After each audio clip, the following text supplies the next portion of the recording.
Give me next few minutes and I'll tell you exactly how crypto works. Hi, I am Jeet Shah. In next few minutes मैं आपको exactly बताने वाला हूँ crypto कैसा काम करता है. मैं इस मार्केट में इन्वेस्ट कर रहा हूँ पिछले 7 सालों से. जैसे हम स्कूल में समझते थे वैसे चालू करते हैं. सबसे पहले समझते हैं क्रिप्टो वर्ड की डेफिनेशन. क्रिप्टो जो वर्ड है ये बना क्रिप्टोग्राफी से. अब क्रिप्टोग्राफी क्या होता है उसको एक एग्जांपल से समझते हैं. इसके लिए आप चले जाओ सबसे पहले अपने व्हाट्सएप पे किसी दोस्त की चैट ओपन कर लो और उस पर टॉप पे चले जाओ.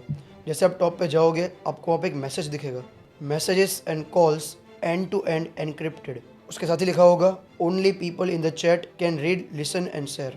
इन वेरी सिंपल वर्ड जो कि क्रिप्टोग्राफी वर्ड है, इसमें क्या होता है, एनक्रिप्शन होता है ट्रांजेक्शन का. अब एनक्रिप्शन क्या होता है उसको एक एग्जांपल से समझते हैं. उससे पहले समझते हैं कि क्रिप्टो मार्केट में आया कैसे. शतोशी नाकामोटो करके एक पर्सन है जो कि एनोनिमस पर्सन है, यानी कि उस पर्सन को आज तक कोई नहीं जानता. कोई भी नहीं जानता कि वो एक इंडिविजुअल है, कोई कंपनी है, कोई ग्रुप ऑफ पीपल है. उसने आज से 16 साल पहले 2009 में बिटकॉइन को मार्केट में पब्लिश किया. अब बिटकॉइन को मार्केट में किस तरह से पब्लिश किया सबसे पहले उसको समझ लेते हैं इन नेक्स्ट 1 मिनट. 2008 में आप सब लोगों को पता होगा लेमन ब्रदर बैंक का क्राइसिस हुआ था. उस टाइम पे सारी की सारी बैंक्स बंद हो गई थी और काफ़ी सारी प्रॉब्लम्स आ गई थी मार्केट के अंदर. और अब हम ऐसा सोच रहे हैं कि उस टाइम पे सतोशी नाकामोटो ने ये सोचा होगा कि एक ऐसा मनी ट्रांसफ़र का वे बनाते हैं जो कि एनक्रिप्टेड हो. यानी कि अगर मैं तुम्हें 100 रुपये भेज रहा हूँ तो किसी को भी पता ना चले कि मैं किसको 100 रुपये भेज रहा हूँ और कौन भेज रहा है. अब आपको वर्ड समझ आ गया होगा एनक्रिप्शन, यानी कि मैं और आप, यानी कि हम दोनों के अलावा किसी को ये नहीं पता कि किसने पैसा कहाँ भेजा है, किसने रिसीव किया है. बिटकॉइन जो बना उसके पीछे मोटो बहुत ही सिंपल था कि अभी जो हमारा फाइनेंस का सिस्टम है, यानी कि हम यूपीआई से एक दूसरे को फंड ट्रांसफ़र कर रहे हैं. हालांकि यूपीआई अभी है, उस टाइम पे यूपीआई नहीं था. या फिर किसी को हम बैंक ट्रांसफ़र से पैसा ट्रांसफ़र करते हैं, या फिर मैं किसी को कैश दे रहा हूँ. ये जितनी भी चीज़ें हैं ये सारी की सारी कंट्रोल होती है किसी सेंट्रल गवर्नमेंट के द्वारा. यानी कि आपके पास जो पैसा है इसकी अथॉरिटी आपकी खुद की नहीं है, इसकी अथॉरिटी बैंक के पास है.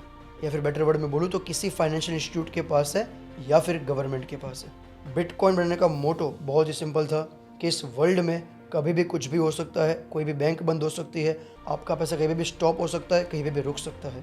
यानी कि बिटकॉइन जो कि क्रिप्टोग्राफी का यूज़ करके, एनक्रिप्शन का यूज़ करके एनक्रिप्ट होके एक पर्सन से दूसरे पर्सन तक फंड पहुंचाने का, फंड को ट्रांसफ़र करने का एक ज़रिया था. और ये जो बिटकॉइन है और ऐसी बाकी जितनी भी करेंसीज़ है आज के टाइम पे, उसको बोला जाता है क्रिप्टो करेंसीज़. अब आपको वर्ड समझ आ गया होगा क्रिप्टो करेंसी, यानी कि क्रिप्टो की ऐसी एक करेंसी. लेकिन ये जो क्रिप्टो करेंसी है, यानी कि जो बिटकॉइन था उस टाइम पे, उसको एक प्लेटफॉर्म के ऊपर या फिर ऐसा बोलूँ तो एक चेन के ऊपर बनाया गया था जिसको बोलते हैं ब्लॉकचेन. अब ये ब्लॉकचेन एक ऐसी टेक्नोलॉजी है जिसकी मदद से या फिर जिसके ऊपर बिटकॉइन बना हुआ है. अगर सिंपल लैंग्वेज में बात करूँ तो आपने कोई एप्लीकेशन देखी होगी. अब कोई एप्लीकेशन बनती है जावा पे, कोई एप्लीकेशन बनती है C++ पे, कोई एप्लीकेशन बनती है किसी और कोड पे. वैसे ये जो ब्लॉकचेन है इसके ऊपर क्रिप्टो करेंसीज बनती है या फिर बिटकॉइन बना था. लेकिन अगर मैं आज के टाइम पे बात करूँ तो ये जो वर्ड आया है क्रिप्टो करेंसी, उसमें ये करेंसी जो वर्ड है उसको हम जस्टिफाई नहीं कर सकते. यानी कि मैं आपको ऐसा बोल सकता हूँ कि क्रिप्टो है, मैं क्रिप्टो करेंसी नहीं बोल सकता.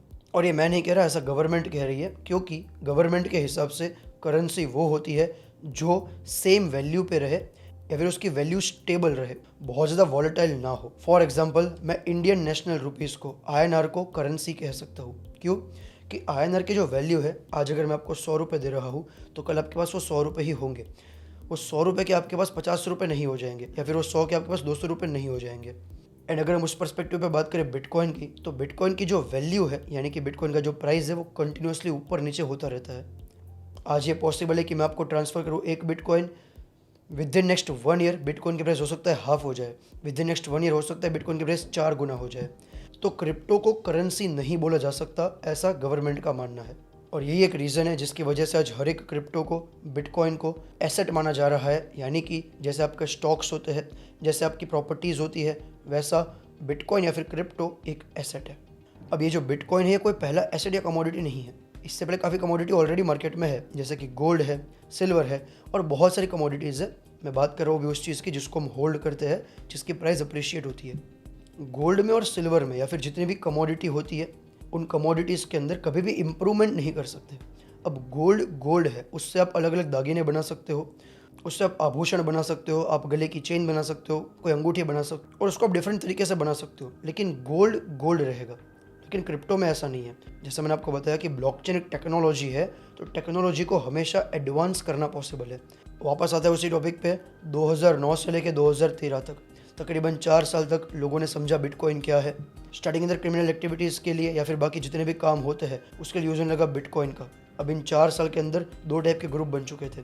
ग्रुप ए जो कि बिटकॉइन का ख़राब तरीके से यूज़ करते थे, क्योंकि आप ट्रैक नहीं कर सकते, एनक्रिप्टेड है, यानी कि आप ट्रैक ही नहीं कर सकते कि मैं फ़ंड किसको भेज रहा हूँ, तो क्रिमिनल एक्टिविटी होने लगी बिटकॉइन से। और बी ग्रुप था जिन्होंने सोचा कि क्या हम बिटकॉइन का कुछ बेटर यूज़ कर सकते हैं, क्या कुछ ऐसा पॉसिबल है जो कि हम बिटकॉइन की मदद से या फिर ब्लॉकचेन टेक्नोलॉजी की मदद से कर सकते हैं। और 2013 में विटालिक ब्यूटेरिन उस पर्सन ने इथेरियम को मार्केट में लाया। अब ये इथेरियम क्या है? ये बिटकॉइन जैसा एक दूसरा कॉइन है, दूसरा टोकन है, दूसरा क्रिप्टो है, जिसने ब्लॉकचेन टेक्नोलॉजी का यूज़ किया, लेकिन इसने ब्लॉकचेन टेक्नोलॉजी को और एडवांस में यूज़ करने की कोशिश की। इसने वो थॉट प्रोसेस के साथ इथेरियम को मार्केट में लाया। विटालिक ने ये सोचा कि जो ब्लॉकचेन टेक्नोलॉजी है ये काफ़ी सेफ टेक्नोलॉजी है, इसको क्रैक करना ह्यूमनली पॉसिबल नहीं है, या फिर मैं बोलूँ कि बहुत ज़्यादा हार्ड है। तो बिटकॉइन को आप हैक नहीं कर सकते, ब्लॉकचेन टेक्नोलॉजी को हैक करना पॉसिबल नहीं है। तो विटालिक ने ये सोचा, जैसे हमारा पूरा का पूरा जो वर्ल्ड है वो सारा का सारा सेंट्रलाइज्ड है, यानी कि आप जिस वीडियो को देख रहे हो जो कि यूट्यूब पे है, तो यूट्यूब के पास आपका डेटा है। सीधी बात है कि आप लोगों ने ईमेल एड्रेस से लॉगिन किया होगा, तो यूट्यूब एक सेंट्रल अथॉरिटी है, एक कंपनी है जिसके पास आपका डेटा है। फेसबुक के पास आपका डेटा है, वैसे हर एक कंपनी के पास आपका डेटा है, और वो आपका डेटा यूज़ करते हैं ताकि वो और प्रॉफिट्स कमा पाए। अब विटालिक ने यहाँ पे सोचा कि क्यों ना हम सेंट्रलाइजेशन की जगह ऐसा कुछ बने जो कि डिसेंट्रलाइज्ड हो, यानी कि ऐसा एक इकोसिस्टम जिसके ऊपर किसी भी इंसान का, किसी भी सेंट्रल अथॉरिटी का, किसी भी बड़ी कंपनी का कोई रोल नहीं है, यानी कि उनके पास वो अथॉरिटी नहीं है।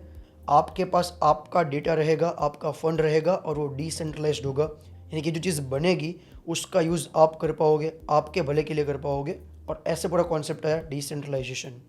अब इसको एक एग्जाम्पल के तौर से समझते हैं। अब यहाँ मैंने आपको एक चीज़ बताई कि ब्लॉकचेन को क्रैक करना पॉसिबल क्यों नहीं है, उसको थोड़ा आपको समझाना चाहूँगा। हालांकि इसके ऊपर मैंने एक पूरी 1 घंटे की वीडियो बनाई है, ये आप चेकआउट कर सकते हो, आपको इस वीडियो के नीचे लिंक मिल जाएगा। बट एक छोटा सा एग्जाम्पल लेके समझते हैं। पहले के ज़माने में जब राजा महाराजा होते थे, और उस टाइम पे अगर एक राजा ने सोचा है कि मुझे दूसरे राजा पे अटैक करना है, दूसरा मुझे कोई साम्राज्य चाहिए, दूसरी कोई जगह पे मुझे अटैक करके उसका मुझे साम्राज्य चाहिए या फिर मुझे धन चाहिए, जो भी चीज़ चाहिए, उसके लिए वो लोग अपने दूत को भेजते थे दूसरे कंट्री में, दूसरे देश पे। अभी जो दूत होते थे वो राजा को वापस संदेश भेजते थे ऐसे कोड वर्ड में जिसको कोई क्रैक नहीं कर सकता। फॉर एग्जाम्पल मान लेते हैं मैं वो दूत हूँ और एक राजा है, मुझे उसको संदेश भेजना है, सारी की सारी खुफिया जानकारी मैंने हासिल कर ली है, अब मुझे उस राजा तक संदेश पहुँचाना है। लेकिन पहले के ज़माने में वो पहुँचाते थे किसी पर्सन के थ्रू या फिर कबूतरों के थ्रू। अब वो जो कागज़ जिस पर मैंने डिटेल्स लिखी हुई है वो अगर किसी और के हाथ में आ जाएगा तो मैं पकड़ा जाऊँगा या फिर राजा तक चीज़ें पहुँच जाएगी। तो मैं कुछ ऐसी लैंग्वेज में चीज़ें लिखूँगा जिससे मेरे और राजा के अलावा किसी को भी समझ ना आए कि एग्जैक्टली मैं क्या लिख रहा हूँ। फॉर एग्जाम्पल मुझे अगर लिखना है जीत, तो मैं उसको नंबर्स पे लिख दूंगा, यानी कि जैसे मैं बोलूँ कि जीत मुझे लिखना है तो जे यानी कि 10 नंबर होता है, ABCDEFGHIJ, करेक्ट। तो मैं वहाँ पर 10 लिखूंगा ना कि जे लिखूंगा। तो अगर कोई इसको देखेगा तो किसी को समझ नहीं आएगा कि ये क्या लिखा हुआ है, अगर वो लेटर पकड़ा भी जाता है तो। अब उसका ब्लॉकचेन टेक्नोलॉजी एक एडवांस वर्जन है जिसको हम एनक्रिप्शन बोलते हैं। आई होप अब आपको कॉन्सेप्ट एकदम क्लियर हो गया होगा। वापस आता है इथेरियम के ऊपर। इथेरियम जैसे ही मार्केट में आया, इथेरियम 2015 में मार्केट में लॉन्च हुआ, और जैसे इथेरियम मार्केट में आया, इथेरियम के ऊपर सब लोगों की नज़र पड़ी। सबने देखा कि ये कुछ नया हो सकता है जो फ्यूचर हो सकता है, क्योंकि सोचो ये कितनी एडवांस टेक्नोलॉजी है।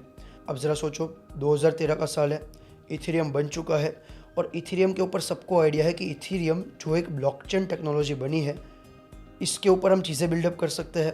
एक टेक्नोलॉजी पूरी की पूरी बन चुकी है, एक लेयर बन चुका है जिसके ऊपर आप एप्लीकेशंस बिल्डअप कर सकते हो। तो यहाँ पे अब हर एक पर्सन चाहता है कि उस पर पैसा इन्वेस्ट करे ताकि वो पैसा उसका कंपाउंड हो, और उसी रीज़न से इथेरियम का टोकन बना जिसको हम कॉइन्स या टोकन्स बोलते हैं। अब ये एग्जैक्टली स्टॉक मार्केट की तरह है। स्टॉक मार्केट में क्या होता है, क्योंकि आज के टाइम पे स्टॉक मार्केट इतना एडवांस हो चुका है, काफ़ी टाइम से मार्केट चल रही है, तो आज के टाइम पे क्या होता है, मान लेते हैं मेरे पास कंपनी है 100 करोड़ की, यानी कि मेरी पूरी की पूरी कंपनी की वैल्यूएशन 100 करोड़ की है, और मुझे उसके शॉर्ट टुकड़े यानी कि 100 शेयर्स करने हैं। तो मेरा एक शेयर होगा 1 करोड़ रुपए का, वेरी सिंपल। तो अगर आपको मेरी कंपनी का एक टुकड़ा यानी कि एक शेयर चाहिए तो आप मुझे 1 करोड़ रुपए दे दो और मैं आपको मेरी कंपनी का एक टुकड़ा दे दूंगा। अब जैसे मैंने बताया कि टेक्नोलॉजी जो होती है वो एडवांस होती जाती है, तो जब ये शेयर मार्केट में इंट्रोड्यूस हुआ उसके बाद वहाँ पे कॉन्टिन्यूस एडवांसमेंट होती रही। और आज इंडिया के स्टॉक मार्केट को सेबी रेगुलेट करती है। सेम क्रिप्टो में है, कोई भी एक प्रोजेक्ट, उसका कोई शेयर जिसको आप खरीद सकते हो, लेकिन ये शेयर नहीं है, ये क्रिप्टो है, यानी कि यहाँ पर टोकन होता है। शेयर जैसा ही होता है टोकन या फिर कॉइन। तो जैसे ब्लॉकचेन आगे बढ़ता रहा, क्रिप्टो आगे बढ़ता रहा, अलग अलग मार्केट में टोकन्स बनने लगे, कॉइन्स बनने लगे। तो पहला आया बिटकॉइन, दूसरा आया इथीरियम, और आज के टाइम पे मल्टीपल टोकन्स मार्केट में आ चुके हैं। अब यहाँ में ये समझना ज़रूरी है कि जितनी मार्केट ओल्ड होती है उतने रिटर्न्स कम बनते हैं। गोल्ड का एग्जांपल लेते हैं। जब गोल्ड आज से कई साल पहले, सबसे पहले जब किसी को मिला होगा या फिर किसी ग्रुप को मिला होगा, तो उनके पास कोई डेटा नहीं था कि पूरे मार्केट में कितना गोल्ड हो सकता है। उनके लिए बहुत ही सिंपल था कि जो गोल्ड है उसके बदले में कोई चीज़ें मिल जाए। अब गोल्ड की मार्केट मैच्योर होती रही, कई सालों के बाद गोल्ड को गवर्नमेंट ओन करने लगी, गवर्नमेंट कंट्रोल करने लगी। आज के टाइम पे गोल्ड की सप्लाई को गवर्नमेंट कंट्रोल करती है। अब क्योंकि एक कमोडिटी है, गवर्नमेंट की जो ट्रेजरी होती है उसके पास भी गोल्ड होता है, तो उसकी वजह से गोल्ड अब मासेस तक पहुंच चुका है, और इसलिए गोल्ड का रिटर्न यूजुअली बाकी एसेट्स के कंपैरिजन में थोड़ा कम रहता है। तो जितनी ओल्ड मार्केट, रिटर्न्स उतने कम होते हैं। और जब भी मार्केट नई आती है, क्योंकि मार्केट नई है, यहाँ पे इतनी एडवांसमेंट नहीं होती, तो स्टार्टिंग का जो समय होता है, कुछ 10 साल, 20 साल, 25 साल, 30 साल, उस टाइम में क्योंकि गवर्नमेंट का इन्वॉल्वमेंट नहीं होता ज़्यादा, क्योंकि टेक्नोलॉजी अभी इतनी बेटर नहीं हुई है, क्योंकि गवर्नमेंट अभी इसको कंट्रोल नहीं कर रही है, इसकी वजह से वहाँ पे पैसा ज़्यादा बनता है।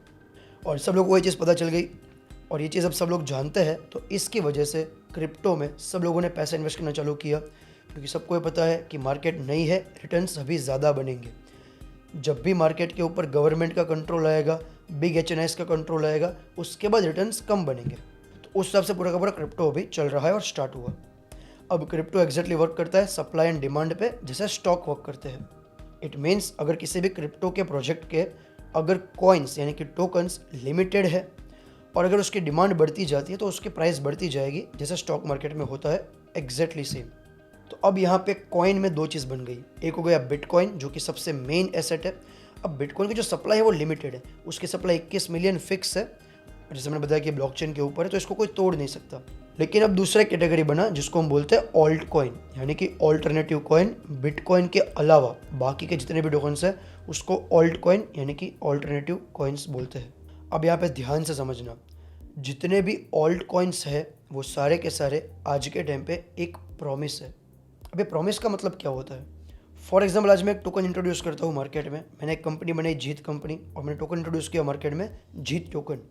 तो मैं इस कंपनी के थ्रू ऐसा प्रॉमिस कर रहा हूँ कि ये जो ब्लॉकचेन की मार्केट है, जो क्रिप्टो की मार्केट है, उस पर मैं कुछ ऐसा डिसेंट्रलाइज्ड चीज़ बना रहा हूँ, कुछ ऐसी चीज़ बना रहा हूँ जो किसी ने आज से पहले सोची नहीं है, या फिर कुछ ऐसा यूनिक है। तो इसलिए आप मेरी कंपनी के ऊपर पैसा इन्वेस्ट करो, तो हो सकता है आपका पैसा बढ़े, क्योंकि ये एक प्रॉमिस है। हो सकता है ये चीज़ें हो या ये ना हो। इसलिए जो ऑल्ट कॉइन होते हैं वो स्पेक्यूलेटिव होते हैं, यानी कि यहाँ पे रिस्क बहुत ही हाई होता है। क्रिप्टो के इतिहास में अब तक 99.99% जो भी कॉइन्स मार्केट में आए हैं वो बंद हो चुके हैं। यानी कि जितने भी टोकन्स यहाँ पे मार्केट में आते हैं उनमें से कुछ टोकन ऐसे जो मार्केट को चलाते हैं, बाकी सारे के सारे टोकन आज के टाइम पे फेक होते हैं। और उसका रीज़न मैंने आपको ऑलरेडी बताया, क्योंकि मार्केट अभी नई है, रेगुलेशन अभी इस मार्केट के ऊपर है नहीं, इसलिए शायद आज भी क्रिप्टो को लोग एक मिराज बोलते हैं, एक हवा है, हो सकता है ख़त्म हो जाए। लेकिन 15 साल बाद आज बिटकॉइन को यूएस की गवर्नमेंट ने डिजिटल गोल्ड का दर्जा दिया है। यानी कि जैसे यूएसए की गवर्नमेंट गोल्ड को स्टोर करती थी, हर एक गवर्नमेंट जैसे गोल्ड को स्टोर करती है, वैसे अब यूएसए की गवर्नमेंट बिटकॉइन को भी स्टोर करेगी उनकी खुद की ट्रेजरी में। यानी कि आज के टाइम पे यूएसए की ट्रेजरी में बिटकॉइन स्टोर होना चालू हो चुके हैं, और उसको बोलते हैं स्ट्रेटेजिक रिजर्व्स। यानी कि अब यूएसए की गवर्नमेंट के पास कुछ बिटकॉइन होंगे जो रिजर्व में रखेगी, ताकि उनकी बैलेंस शीट बेटर बने। तो आज बिटकॉइन को डिजिटल गोल्ड का दर्जा ऑलरेडी मिल चुका है। अब जब भी बात होती है क्रिप्टो की, तो काफ़ी लोगों को लगता है क्रिप्टो इलीगल है। 95% से ज़्यादा कंट्रीज़ में क्रिप्टो लीगल है, यानी कि आप क्रिप्टो को ले सकते हो, क्रिप्टो को बेच सकते हो, आप उसका टैक्स पे करते हो। यूएसए में तो क्रिप्टो, जैसे मैंने बताया, स्ट्रेटेजिक रिजर्व्स है, वहाँ पे तो म्यूचुअल फंड की तरह आज के टाइम पे बिटकॉइन को ट्रेड किया जाता है, बिटकॉइन का ETF है। तो क्रिप्टो में इन्वेस्ट करना या ट्रेड करना लीगल है, लेकिन क्रिप्टो मार्केट रेगुलेटेड नहीं है। यानी कि जैसे इंडियन मार्केट में सेबी है जो स्टॉक मार्केट को रेगुलेट करती है, वैसे क्योंकि ये वर्ल्ड वाइड है क्रिप्टो, इसको कोई रेगुलेट अभी तक नहीं कर रहा है। क्योंकि रेगुलेशंस नहीं है, इसलिए इस मार्केट के अंदर, क्रिप्टो मार्केट के अंदर रिटर्न्स बहुत ही हाई होते हैं, और अगर रिटर्न्स आपके हाई है तो आपका रिस्क हमेशा हाई होता है। ये हमने सारी की सारी बात कर ली टेक्नोलॉजी के ऊपर। अब हम बात करते हैं इन्वेस्टमेंट्स के ऊपर। आप में से काफ़ी लोग सोच रहे होंगे मुझे क्रिप्टो में इन्वेस्टमेंट करना है, क्रिप्टो में ट्रेड करना है। तो आज के टाइम पे जो हमारी क्रिप्टो मार्केट है वो नई स्टॉक मार्केट बन चुकी है। इट मीन्स आज के टाइम पे आप क्रिप्टो में भी वो हर चीज़ कर सकते हो जो स्टॉक मार्केट में होती है। यानी कि आप फ्यूचर्स में ट्रेड कर सकते हो, ऑप्शंस में ट्रेड कर सकते हो, खुद बिटकॉइन को या फिर ऑल्ट कॉइन को बाई कर सकते हो डिफरेंट प्लेटफॉर्म्स पे, जो कि लीगल है, आप उसका टैक्स पे करते हो। अगर आप इंडिया से हो और आप पहली बार क्रिप्टो में इन्वेस्ट करना चाहते हो तो आप कॉइन स्विच यूज़ कर सकते हो। कॉइन स्विच को आप समझ लो क्रिप्टो का ज़ीरोधा। यानी कि जैसे ज़ीरोधा की मदद से आप स्टॉक में इन्वेस्ट कर सकते हो, वैसे कॉइन स्विच की मदद से आप इन्वेस्ट कर सकते हो क्रिप्टो में। कॉइन स्विच की लिंक मैंने डिस्क्रिप्शन के अंदर दी हुई है। आपकी ट्रेडिंग फीस पे आपको 20% का बोनस मिल जाएगा अगर आप मेरी लिंक से क्लिक करके कॉइन स्विच में फ्यूचर्स ट्रेड करते हो तो। लेकिन जैसे मैंने बताया कि जो ये क्रिप्टो है, जो ब्लॉकचेन है, ये कॉन्टीन्यूसली एडवांस होती जाएगी, इसका एडवांसमेंट होता रहेगा। तो आपको ये समझना ज़रूरी है कि आप इन्वेस्टमेंट किस तरह से करते हो। अगर आपने स्टॉक में इन्वेस्टमेंट किया है तो आपको पता होगा कि आप स्टॉक मार्केट में रिसर्च करते हो। आप देखते हो कि कंपनी कैसी है, उसकी बैलेंस शीट कितनी स्ट्रॉन्ग है, क्या कुछ ऐसे प्रॉब्लम तो नहीं उस कंपनी में। वैसे आपको क्रिप्टो में भी रिसर्च करनी सीखनी पड़ेगी। आपको समझना पड़ेगा क्रिप्टो काम कैसे करता है, उसकी वैल्यू कैसे बढ़ती है। सप्लाई डिमांड तो है, लेकिन कौन इसको बाई कर रहा है, कौन से एचएनआईज बाई कर रहे हैं, किस टाइप के इंस्टीट्यूट इसको बाई कर रहे हैं, और ये सब कुछ मैं आपको सिखाता हूँ। अगर आप उसका पार्ट बनना चाहते हो तो इस वीडियो के डिस्क्रिप्शन में व्हाट्सएप कम्युनिटी का लिंक है, आप उस पर ज्वाइन कर सकते हो। Last but not list, crypto एक रिस्की एसेट है। आपको ये समझ के चलना है कि क्रिप्टो में आपको अपनी पूरी नेटवर्थ को नहीं लगा देना चाहिए। आपको क्रिप्टो में आपकी नेटवर्थ का 5%, 10% से ऊपर नहीं लगाना चाहिए, और ये भी आपको सीखने के बाद ही लगाना चाहिए। गाइस, सेबी का खुद का आर्टिकल है कि 93% ट्रेडर्स अपना पैसा लूज़ करते हैं स्टॉक मार्केट ट्रेडिंग में, जो कि एक रेगुलेटेड मार्केट है। वैसे क्रिप्टो में बहुत ही बड़ा पैसा बन सकता है, लोगों का बना हुआ है। इस मार्केट में लोगों ने लिटरली 1500 रुपये से 30-30 करोड़ रुपए कमाए हैं, और ऐसे आपको मल्टीपल एग्जांपल्स मिल जाएंगे। आई होप आपको इतने टाइम के अंदर आइडिया आ चुका होगा कि क्रिप्टो एग्जैक्टली काम क्या करता है और कैसे ये वर्क करता है। Thank you for watching the video. I will see you in next video.